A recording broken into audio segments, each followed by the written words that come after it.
మొన్నే చెప్పుకున్నాం.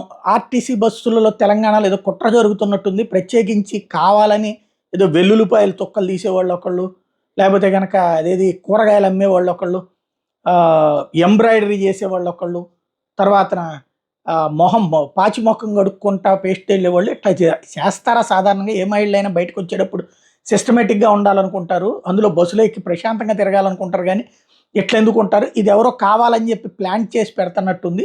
అందులో ఆ వీడియోలు టీఆర్ఎస్ అలియాస్ బీఆర్ఎస్ వాళ్ళ సోషల్ మీడియాలోనే బాగా ఫోకస్ అవుతున్నాయి. అంటే కావాలని ప్లాన్ చేస్తున్నట్టుంది ఆ స్కీమ్ మీద నెగిటివ్ ప్రచారానికి అన్నటువంటిది పొద్దున నిన్ననో మాట్లాడుకున్నాం, ఒక వీడియో కూడా చేసుకున్నాం. ఇప్పుడు దాని మీదన పొన్నం ప్రభాకర్ మంత్రి స్పందించారు. ఆర్టీసీ బస్సులో మహిళలు ఎల్లిపాయలు తీస్తున్నారు, బ్రష్ చేసుకుంటూ పోతున్నా అని వీడియోలు ప్రచారం చేస్తున్న దాని మీద విచారణ చేయమని చెప్పేసి పోలీసులను కోరారు, ప్రభుత్వాన్ని కోరారు, హోంమంత్రిని కోరారు, తెలంగాణ హోంమంత్రి. తద్వారా వాటి మీద ఎవరు సృష్టించారు, ఎవరు అది తీశారు, నిజంగా ఆ మహిళలు వాళ్ళంతటి వాళ్ళుగా చేశారా లేకపోతే ఎవరైనా చేయించారా అన్న దాని మీద దర్యాప్తు జరిపించబోతున్నారు.